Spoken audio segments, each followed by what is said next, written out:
Tonight, our main speaker is Monica. Help me welcome Monica.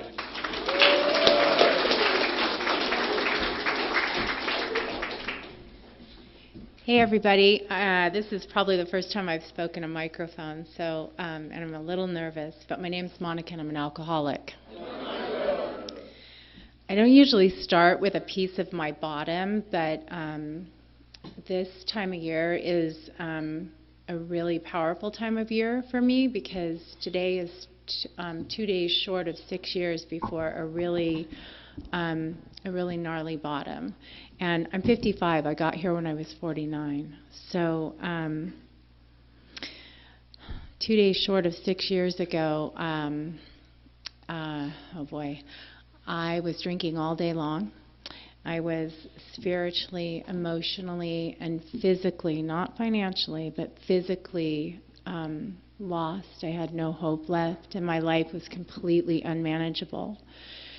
And even though I had been introduced to Alcoholics Anonymous, and that was in December of 2013, even though I had been introduced to Alcoholics Anonymous in 2012, and I had a DUI in 2011, where I had to go through DUI classes, I was so in such denial and so far gone that I really didn't even think that it was the alcoholism that was the problem. And I have 3 children. They're all boys, 37, 36, and 25. And what happened to me on December 6th is I was out drinking with somebody that I had been in an on-again, off-again relationship with. And that person was also an alcoholic. And as we left the house, I said, I'll go into town. I'm from Santa Cruz, California, by the way, and we just moved here a couple months ago. God landed us here. So I said, I'll go into town, but I'm not driving. You'll have to drive, and you have to promise that you're not going to swerve all over the road. And that's a pretty funny thing to tell an alcoholic. It was literally a mile drive that we had to do. But by the time we left, the person swerved all over the road. And one of my defects is to point out everyone else's problems and blame and shame and attack and guilt. And that's what I did to that person that night. And that person snapped and basically tried to take my life from me. So I was beaten till I was unconscious, and I don't remember how I ended upstairs in my house with him across from me. I did escape, and he did go to jail for a while. I did go to the hospital that night in an ambulance because I jumped a few fences and got to my neighbors at 11:30 at night in the pouring rain. And I went to the hospital and I spent the night and the next day there. And I don't remember anyone coming in and saying, do you think you might need a counselor? Do you think you have a problem with alcoholism? You know, the people that needed to talk to me about the abuse came in. So I was too embarrassed to call my family, and I didn't have a lot of friends left at that time. So I took a cab home, and I was stitched and bruised and beat up. I had a really bad concussion, black and blue marks on my neck. And I tried to drink. And I was so sick from the concussion that I couldn't get any alcohol down for about 2 days. Now, you would think after enduring something like that I might have gotten a clue. I owned my home and I had financial comfort and I didn't have to work. But I didn't get a clue and I began drinking again. And I think it was on December 13th or 14th, I called my middle son, who's one of us and not in these rooms.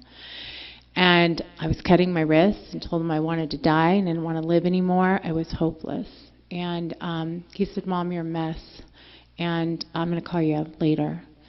And it was either the next day or 2 days later, my oldest son, who lived over the hill, he called me, and I was hungover and had just gotten up, and he says, Mom, what are you up to? And I said, oh, nothing, just getting up. I said, let's talk about Christmas. And I lived in the Santa Cruz Mountains, and he just lived right over the hill in the Bay Area. And he says, no, we're not going to talk about Christmas. He goes, we're going to talk about you. And we don't know whether you're going to be alive or dead anymore, Mom. And he goes, I'm going to give you 40 minutes to pack a bag, I'm going to come pick you up. There's a bed arranged for you in a treatment center. All the insurance stuff's been taken care of, and if you don't go, we're done. Don't call us anymore. And I had to think about it. And I had to get off the phone and throw a fit, and I was hungover, and I still was a little bruised. My clothes were dirty in the dirty hamper. And I had to think about it. And then there was this beautiful grace that came over me and said, you need to go. You've been a victim for so long. You've been wanting your kids to care. You've been wanting to be loved. You've been wanting to be rescued your whole freaking life. It's happening. Go. So my son came and picked me up.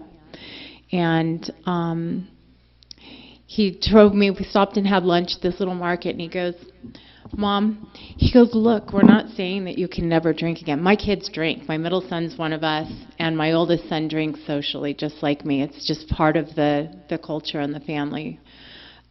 He says, we're not saying you can never drink again. You're just an emotional mess, and we don't know what's going on with you. So just go clean out for a little bit. And I said, okay, do they have a salad bar? And so they did have a salad bar. So I went. And, so I went. And I'll just say this part, and then I'm going to back up. But on my third day there, so my first drink was when I was 12. I'm just going to back up right now. I think I was 12 or 13. And I was raised in the Bay Area in Cupertino, California. My dad is a retired airline mechanic. My mom's retired from Lockheed Martin. They both, had pretty good jobs. My dad was raised by two raging alcoholics who used to leave him and his brother in the car when they sat in the bars, and his dad used to beat the crap out of him. He's an unhealed adult child of an alcoholic, and he's also, I believe, an alcoholic. So, my dad, I think when I was 12, I found out he was smoking, a lot of pot, and he went to work. I don't know if he smoked pot at work because they didn't drug test back then, but he always had a beer in his lap when we were driving, so who knows when I took my first sip of a beer. I know I smoked my first joint when I was probably 12 or 13 and got really, really loaded to the point where I was going to get sick. And my first drink was at 13. But, I want to back up a little bit because I don't have a relationship with my dad because he's not healed. He's not healed, and he created a lot of damage in my heart and my soul when I was growing up, and he's just not a well person, so I choose not to have a relationship with him. My mom and I are really close. My parents have been divorced since I was 15. So, my mom and I can go back and trace a lot of stuff, and I can call her now, and I can go, what happened here and what happened there, so I can piece stuff together. And, she told me when I was 2, I used to throw myself on the ground and have these major fits and just bang my head hard on the ground. I wasn't drinking alcohol at that time. And I actually have triplet granddaughters. They're 8 with my oldest son. And my oldest son, he has a lot of resentment. And he'll tell me, Mom, one of them's named Ashlyn, and he says, she just totally reminds me of you. She throws fits just like you. And I think, oh my gosh. So, when I was in grade school, I got in a lot of trouble. I talked a lot. When I was I remember I had a teacher in 4th grade, and we had this 45-15 thing where we were in school for 45 days and then out for 15 and back in for 45. So it was year round. And when we would come back for that second 45, we had a different teacher. And so I had 2 teachers, Mr. Reese and Mr. Schumacher, in 4th grade. And Mr. Reese used to throw erasers at me back when teachers could get away with that stuff because I talked and acted out in class. So if he didn't like what I was doing and wasn't listening, he would literally throw an eraser at me across the room and tell me to shut up. Mr. Schumacher would tell me, Monica, go to your cage. Get in your cage. So he would tell me to go back to the certain table in the back of the room, which he called my cage. And, back in that generation, they didn't really know a lot better than the generations today would know. There's so many resources now on how to raise a kid who's a handful. But my parents didn't know, and the teachers didn't know. So I was a handful because I think that I was born with the alcoholic gene. I was just different than everyone else. My dad did not love my mom. He married her because he was pregnant with me. There was a lot of silent tension, and just my dad was an angry, moody man, and he was scary. So there was no real happiness in our house, and my mom is a perfectionist and very controlling. And so that's kind of how I was raised. Now I have a sister, a full sister. She's a year and a half younger than me. She's as normal as they come. She did everything right. Everything. She was high excelling in school. She married a police officer when she was 25, waited to have her kids. Her kids are grown and, off doing their own thing. She has a wonderful life. She put herself through college. We were raised in the same house, and she's not an alcoholic. She didn't have the behaviors that I did growing up, and she didn't reach for alcohol to medicate, and she didn't have the craving and the obsession. Okay. I have a half-sister that my mom had before she married my dad, which is why my dad married my mom, so she didn't have to give another child up for adoption. My half-sister has a lot of abandonment issues and a lot of emotional issues. She was given up for adoption. She is not an alcoholic. And boy, is she a candidate for an alcoholic. She just doesn't have the gene. So I have it. And so, we fast forward. The first time I got drunk, I was 13, robbed my parents' liquor cabinet with some friends, and I passed out and threw up. And that's how I drank. When I was 14, I hung out with a lot of older boys, and when I was 14, they introduced me to the 80s Go Fast powders, okay? A lot of powders that started with the word C. None of it ever got smoked by me, and it never got put in my veins, but a lot of it went up my nose. And so I learned how to drink without passing out and becoming unconscious and puking my brains out, because I was the girl that would get carried out of wilderness parties, missing a shoe and in a tube top, and puking outside of the car, and then puking in my girlfriend's garbage can all night. There are people that I partied with that I still know today, and I think, how did those people not end up in Alcoholics Anonymous? Because they were worse than me. I swear they were worse than me, but I had the alcoholic gene. So when I was 15, I met him, and him stole me away from a really nice him. Him was my third boyfriend, and him was really handsome and drove a really fast, cool car, and all the girls thought he was great, and I thought I had arrived. So I decided it would be a great idea to have kids with him. And I did not see my senior year of high school. He was a hard worker and 4 years older than me, and he was one of those union fire sprinkler fitter guys, and he would go to work and earn the money, and he would go sit in the bars after work and not come home. There were no cell phones. I don't even think he had a pager, and I couldn't go in the bars and find him. And so I had my first son when I was 17. I was married at 17. I had my second son at 19. And I stayed home and cooked and cleaned and tried to just be the perfect wife. And I did party on the weekends. I partied. I put that white powder and alcohol up my nose from Friday night through Saturday night. And then I was all about business on Sunday. Everybody was fed. The house was clean. Kids were taken care of. I was emotionally bankrupt, and I didn't know who I was. And my parents taught me how to physically provide for and take care of my children in an amazing way, but they did not role model for me how to be emotionally available for my kids. And I wasn't emotionally available for myself. So that marriage was very, very volatile, and there was a lot of, abuse and alcohol and drugs, and a lot of trying to look perfect on the outside.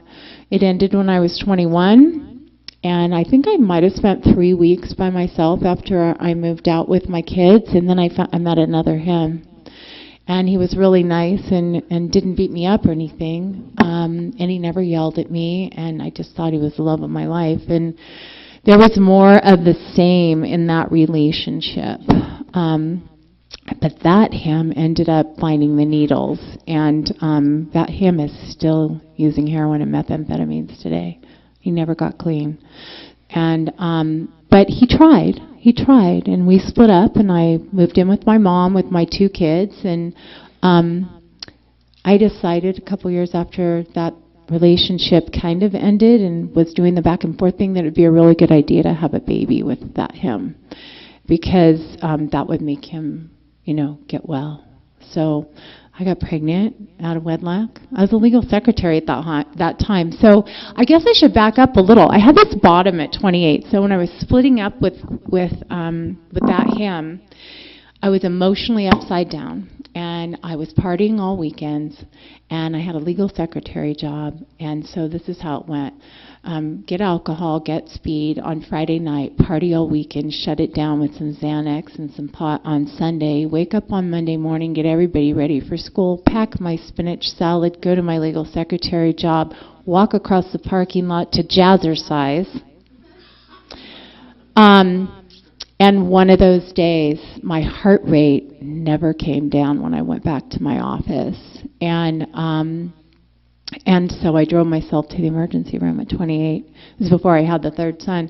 And the emergency room doctor said to me, "What are you doing?" And I said, "Oh, diet pills."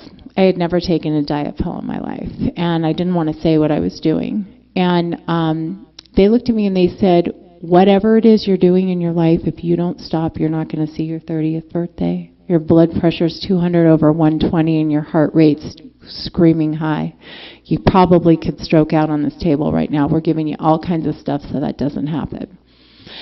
That scared the shit out of me. It basically scared me straight. And I stopped the powders and I stopped the alcohol. And they sent me out of there with benzodiazepines, though, Xanax, Valium. And they told me not to eat chocolate and to stop caffeine. It scared me so bad I did all of that stuff. And so I did really well for probably about 4 or 5 years. I'd drink a beer now and then. I'd have a bottle of wine maybe once a week with a girlfriend. But if I went out to a bar, I would drink alcoholically. And what happened for me is I learned how to manage those prescriptions. And I learned how to slowly drink again. And I was like, well, nothing happened to me that time. I drink a little bit more next time. And so I met another him when I was 33. And this was a partner in a law firm. And I thought, I have arrived. And my heart's like, no, we're not doing this. And I'm like, my brain's like, oh, yes, we are. We're doing this because heart is the broken picker. Brain is going to pick this guy. And wonderful human being. But the drinking really took off at that time. There was a lot of fancy wine, fancy food, fancy cocktails, fancy dinners. I got married to that person, got to stay home and not work. I got to have a 3,800 square foot house. I got to have lots of English Mastiffs I used to raise and show them. I got to take a trip to Australia to check out dogs. I got to have 4 horses. I got to foster adopt a little girl when she was 4.5 who had a severe attachment disorder. I was a daily drinker when I did this. I had no business adopting an emotionally disturbed child. I couldn't even manage my own emotions. So what I did is all this emptiness that was in my heart, they talk about the God-sized hole. I stuffed people, places, and things in there, and I tried to control all those people, places, and things. And what happened is I pushed the people that were close to me further and further away, especially my older kids. They were just disgusted with my behavior. And I really thought I had arrived. I had all these big things. Why doesn't everybody want to be around? So it took me a while. I want to say I was like 42 before I was drinking, by 2, drinking by noon. My ex-husband was very enabling. So he would get up in the morning and feed the horses and take our son to school and leave me sleeping. And I would get up and stay in my pajamas and drink. And then I'd call him and I'd say, I just didn't get to dinner today. I'm a cook, a cleaner. I really like to do domestic stuff. I'm very domestic. And I would say, I just didn't get to dinner today. Can you stop and pick up my favorite dinner and a couple bottles of wine? And he'd do it. So I was very enabled, and he drank with me. That marriage ended in 2010 pretty amicably, and that's when I moved the guy in that all this stuff happened with on December 6th. So in the end of my drinking, you guys, I didn't have to work, and I still don't have to work. And I was drinking all day long. Vodka, cranberry, wine, vodka, cranberry, mixed. And I did get a DUI in 2011. and I had to go to DUI classes, and I had to get one of those interlock devices on my car. Oh, that was a pain in the ass. Anybody ever had one of those? Oh my God. Expensive, and so I swore when I was in those DUI classes, the guy that taught him, his name was Marvin. He had this big thing of pickles up on his desk, and he said, once a pickle, always a pickle. And I'm like, I'm not an alcoholic. I am not an alcoholic. I'm just not going to drink and drive. I've learned my lesson. I'm not giving up my wine and my shrimp and my lifestyle. And ultimately, yeah, seriously. And So ultimately, for me, looking back, I was terrified, you guys, about leaving these bottom-end friends that I had made. I don't know if you guys have ever been to California, but I lived up by the American River where there was lots of river rafting. And there was a tight little community down there of river rafters. And it was a sleepy little community during the winter where we all hung out and drank at the little bars down there. And it was a wild, raging community in the summer. It was so much fun. And I felt like those were my people. And they never came to my house. I just sat in the bars and talked to them, and I think I really annoyed the shit out of them ultimately because I didn't have any friends, but I thought they were my friends.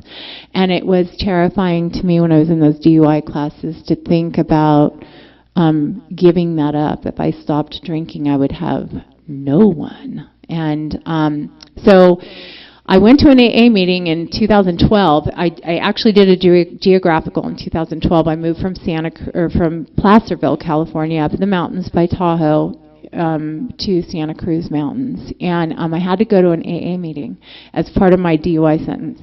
And I walked in there, and I was pissed because it was a 6 o'clock meeting, and I didn't drink because I'd drive my car, and I was usually drinking by then. And I didn't drink that day because I had to drive my car with the interlock device over to the meeting.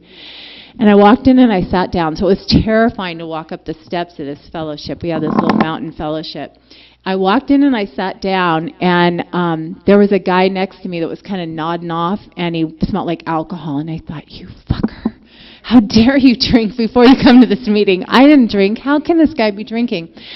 I was uncomfortable in my own skin in that meeting. I was pissed that I had to be there. I didn't hear anything the chairperson said. And I walked out of that door as quickly as I could. And I went home and I drank. I probably went into town and drank. So I didn't get the message in the DUI classes. I didn't get the message at that AA meeting. And I didn't get the message when I got the shit beat out of me. And the person was on top of me, and he told me, you're going to die tonight. And as the last punch came in and I blacked out, that's what I thought. So I believe that it was a divine intervention that I'm here, but I still drank. So when I went to treatment, I was there over Christmas 2013 and New Year's. When I went to treatment, by the way, that Xanax that I got prescribed at 28, that was still on board. It was still on board. And it's probably why it took me so long to hit my alcoholic bottom, because I had the Xanax and it took my edge off. I had a muscle relaxers, you know. So the third day of my detox, which was gnarly, I remember sitting in a big room like this with probably this many people, and everyone was so much younger than me, and they had been in and out of there, and they were coming off heroin and methamphetamines, and I was just like, whoa. You know, I'm this snotty kind of high society lady, and I'm sleeping in this room with these girls talking about their boyfriends, and I couldn't sleep. They took my Xanax away when I went in there. You know, they took all my prescriptions away. And I was like, you can't do that. I'm going to have seizures. They're like, no, we've got this. So I am Xanax free, by the way. On the third day in there, I raised my hand and I said, hi, I'm Monica, I'm an alcoholic.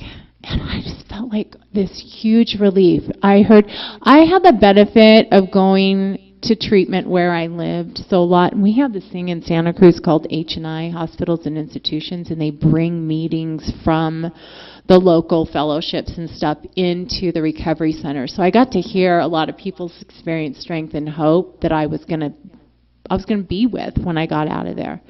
But when I said I'm an alcoholic and I listened to all you guys talk about the similarities and how your lives had gotten better, I realized that I wasn't insane and crazy, that I was an alcoholic, and that there was a solution and that there were tools. And I felt hope for the first time in my life in a long time. And I also felt like I was going to have friends, and that there was going to be a place for me, a seat for me, a place where people were going to love me until I could love myself. And so I was there for about 27 days, and I left, and I went home, and my mom took care of my dogs in my house, and I had her throw all my wine glasses and all my alcohol and everything out, made sure that was gone. Before I left treatment, I called my doctor, and I said, I'm an alcoholic. Cancel that Xanax prescription. I don't need it anymore. Don't ever fill it for me again. And he said, no problem. Stamped red on the file. I wanted to be sober, and I wanted to feel better, and I did feel better. In 27 days, I felt really good. So one of the other things that they told me is really shouldn't get into a relationship in your first your first year of sobriety. But guess what? At 49 years old, a mother of 3 who had accomplished a lot without being in treatment or being in recovery, I had no sense of who I was. I needed a man to define who I was and to validate me and make me feel good about myself. So when him came up to me and said, hi, you're pretty, I'm like, really? Yeah, you want to go ride on my motorcycle? I do. You want to move into my house? Sure. It was a volatile relationship because neither one of us were treated. And even though there was sobriety and there were meetings going on, there was emotional sickness because it's emotional unmanageability, right? It's powerlessness over the alcohol and the drug. Once I take the first drink, the craving and the obsession sets in, but it's also emotional unmanageability. My life was really emotionally unmanageable before I took my first drink. So I had 4 one-month relapses. They told me to get a sponsor and go to 90 meetings in 90 days, and I did that. But I am a victim, and I like to throw fits and drink at people. It's a case of the fuck-its. And so every 30 days there would be this huge fight, and I'd drink, and I'd throw a fit. And the 4th time I did that, I walked up to the local bar, and I thought, screw it. I don't know about this heroin stuff, but I'm going to try it. And I walked up to the local bar, and the back door was locked, and I've been drinking, and the back door was locked, which it had never, I don't remember it being locked that early. And I knocked on it, and I could see people in there playing pool, and nobody acknowledged me. And then there was this voice that said, you're done. Go home. You will die if you do that. Go home. I wasn't even that loaded, so I went home, passed out, got up, went to a meeting the next day, and that was my last drink on April 27th, 2014. So my sobriety date is April 28th. So here's what's happened to me for me since I've come into Alcoholics Anonymous. They told me that the only step that I had to do right was step 1. I had to admit that I was powerless over alcohol and that my life had become unmanageable.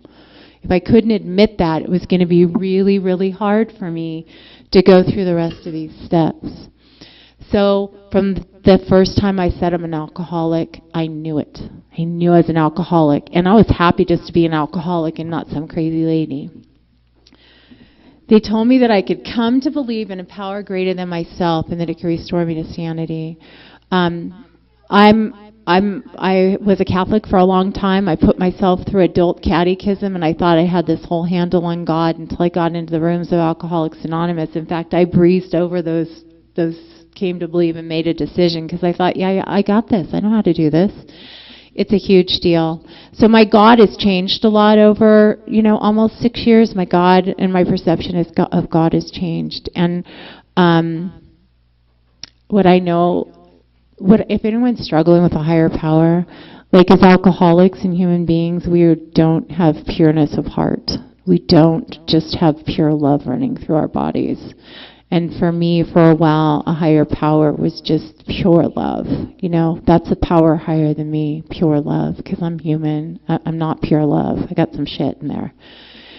Step 3, made a decision to turn my will and my life over to the care of God as I understood Him. That's a really huge, huge step. Because when we're talking about turning our will and our life over, we're talking about turning that craving over. We're talking about turning that fuck it over. We're talking about turning that reservation over. Like, I just want to have that drink one more time. Am I never going to drink wine again? Am I never going to have a hit of this or that again? Step 3 means that whatever's going on that we're trying to control and manage, that we turn it over. And that is a process that I know I'm going to be working on until the day I die. I'm working on it right now. We just bought a house, my guy and I, and moved into it. And I couldn't be more controlling right now. Like, all my control, and I'm right, and I know what's going on. All those defects are so loud right now. So there's a lot of surrender going on because I'm kind of miserable right now. I'm like pissed off all the time. And that's not a good thing for an alcoholic, to be pissed off. Step 4, I couldn't wait to make a searching and fearless moral inventory of myself, because all I wanted to do was to apologize to my kids and get those kids to love me again. And I can tell you that my relationship with my older boys to this day is very strained. They're bitter. The middle one I'm not even talking to because I called him on his crap, and he got really pissed off. The oldest one is just bitter. And so they're strained relationships because I raised them with emotional unmanageability. Okay. So step 5, I'm a pretty honest person. I was happy to admit to God and to myself and to another person the exact nature of my wrongs. Like, I just wanted to be rid of all this crap. I wanted to be loved. I wanted to be accepted, and I wanted to just be okay. Steps 6 and 7, the first couple times I did the steps, I breezed right over those steps. I'm like, okay, God, can you just take this step? 6 and 7 are the steps that are the hugest for me today, because being entirely ready to have God remove those defects of character means that even if you don't know what they are, because you just don't know yet, that you're just ready for God to take the crap that stands in the way of you being the person that God really wants you to be. You know, God wants us to be happy. God does not want us to suffer. He doesn't want us to put bullshit in our body and make ourselves sick. Our spirit can't handle. I feel like our spirit can't handle being in our body when we're all intoxicated with crap, you know? God wants us to be here, to be well emotionally, mentally, and physically. So 6 and 7 are so important to me today, way more important than they were the first couple times I did my steps. And I'm really praying right now. Like, I got on my knees this morning. I just got a new sponsor, and she's got me reading 86 through 88 every morning. And she said, you need to be saying that 3rd and that 7-step prayer and just watch God work in your life. I've been saying it for the last 4 days and reading those pages. It's already working. I'm not as pissed off. Step 8. I just made that list. And I try to be easy on myself, you know. I made the list of who I was mad at and why. And I didn't so much worry about my part because my sponsor told me she'd help me with that. So I didn't want to beat myself up. But you know what else I got to do? My sponsor gave me a list of assets. And she said, I want you to write down all your assets. I want you to know the good parts of yourself before you dig in and start, you know, looking at all these flaws. Step 9, my amends went pretty good. My amends went great. One of the biggest amends I made was to my sister and her police officer husband, because 18 years before I got sober, I had said some horrible things to him, and we hadn't talked in that long. We are really close now. We send texts and say I love you and happy birthday, and he's a scary dude. Like, he's a rigid cop. He's not so rigid anymore, and he's retired, but I was really afraid to make that amends to him. But I was told that this is for me to clean my side of the street, and it doesn't really matter how it goes. You just do your part. The forgiveness has been immense. The 2 people that don't want to really acknowledge it are my oldest boys, and it's very painful. Okay? 10, continue to take personal inventory. So I check myself on a daily basis, and I don't always apologize when I'm supposed to because I'm really stubborn. 11, sought through prayer and meditation to improve my conscious contact with God. That's a process. If you're struggling with meditation, guys, listen to some stuff online. There's so much meditation online. You can go to meditation groups. You can go to outside meditation. Meditation's amazing. 12, having had a spiritual awakening as a result of these steps, we tried to carry this message to other alcoholics. Helping other alcoholics is the bright spot of my life. My primary purpose is to stay sober and to help other alcoholics to achieve sobriety. And before I came, and I'm almost done, before I came to Alcoholics Anonymous, my primary purpose was to make sure I was okay. I had babies because I was lonely, and I didn't know it until I got sober. I had babies because I wanted this little baby with me. You know, what could the babies do for me? What could my partners, the hymns, do for me? What could my family do for me when they came on Thanksgiving and Christmas? What could I put in my life to feel better? And my primary purpose was me, I. And now I believe that my primary purpose is to just stay sober and help other alcoholics. And Scott and I sold a house in the Santa Cruz Mountains, and we restored this old Airstream Argosy trailer, and we decided we were going to be these nomads and get out there and travel for a year. And we made it 4 months, and I was losing it. I finally came to the conclusion down on Lake Pleasant, riding mountain bikes and paddleboarding. Who wouldn't want to do that all day, right? After 4 months, I didn't want to do it anymore, and I was losing myself. And I just looked at him and I said, and he's been around for 30 years, and I was having a harder time than him. And I said, you know what? God didn't save my life on December 6th and get me sober a few weeks later so that I could paddleboard and ride mountain bikes all day long. Like, this is not my purpose. I need a home base. I need my people. I need my community. And we kind of happened to roll into Prescott, and our trailer door blew open and windows broke, and we had to stay longer than we thought. We fell in love with AA here, and we fell in love with the town, and we bought a house, and we're here. So I just want to close by saying that Alcoholics Anonymous has saved my life. At 55, I finally know who I am, and even though I have a hymn in my life, I don't need a hymn in my life. I don't need it. I want it. I know who I am in my heart, and I'm actually in touch with that little girl who's magical and sweet and wonderful. And I'm aware of my shadow side that's bitchy, controlling, self-centered, egotistical, and crappy. And I get to work on that part of me and honor the beautiful part of me on a daily basis as long as I stay sober. And it's not always peaches and cream. It's uncomfortable. But my goal is to stay sober and to continue to grow, because the only way to the other side is through it. Yeah, so keep coming back, you guys. Congratulations to the people that picked up chips. And thanks for letting me speak.